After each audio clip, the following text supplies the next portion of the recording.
এক সময়ের কথা। এই বিশাল ক্রুজ শিপ ছিল সমুদ্রের গর্ব। হাজারো মানুষ এখানে ভ্রমণ করেছে। হাসি, আনন্দ আর বিলাসিতার গল্প লেখা হয়েছে এর প্রতিটি ডেকে। কিন্তু সময়ের সাথে সাথে সব কিছু বদলে যায়। আজ এই জাহাজ আর সেই আগের মতো নেই। এটা এখন দাঁড়িয়ে আছে সম্পূর্ণ পরিত্যক্ত অবস্থায়। মরিচা ধরা লোহা, ভাঙা জানালা আর ধুলোর আস্তরণে ঢাকা এক নিঃসঙ্গ ইতিহাস হয়ে। সমুদ্রের ঢেউ এখন আর আনন্দ নিয়ে আসে না। এটা যেন শুধু স্মৃতির ভার বয়ে নিয়ে যায়।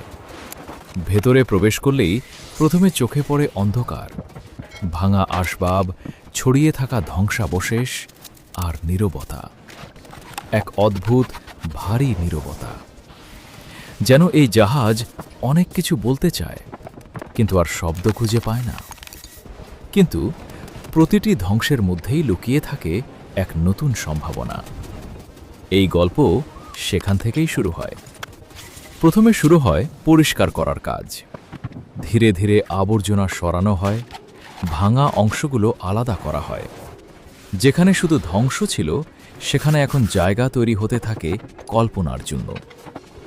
পুরনো দেয়ালগুলোকে আবার শক্ত করা হয়, লোহার কাঠামোকে নতুন করে জীবন্ত করা হয়।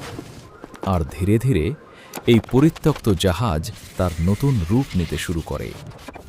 একসময় যেখানে অন্ধকার ছিল, সেখানে এখন আলো প্রবেশ করছে। প্রথম বড় পরিবর্তন দেখা যায় একটি বিশাল লাউঞ্জে। এটা আর শুধু একটি রুম নয়, এটা এখন এক প্যানোরামিক ওশান ভিউ স্পেস। চারপাশে বিশাল কাচের দেয়াল, যেখান দিয়ে দেখা যায় অসীম নীল সমুদ্র। ফ্লোরে চকচকে অ্যাপক্সি ফিনিশ, যেন সমুদ্রের ঢেউ জমে গেছে মেঝেতে। এই জায়গায় দাঁড়ালে মনে হয় আপনি আর জাহাজে নেই, আপনি সমুদ্রের মাঝেই ভাসছেন। এরপর আসে ডাইনিং এবং কিচেন এরিয়া। এখানে প্রতিটি ডিজাইন খুবই সূক্ষ্মভাবে তৈরি করা হয়েছে।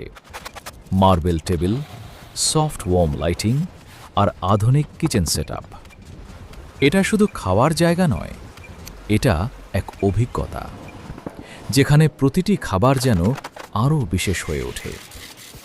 ধীরে ধীরে আমরা প্রবেশ করি করিডোরে। এই করিডোর আর সাধারণ কোনো পথ নয়। এখানে ফ্লোরে রেজিন আর অ্যাপক্সির মিশ্রণ, দেয়ালে কার্ভড ডিজাইন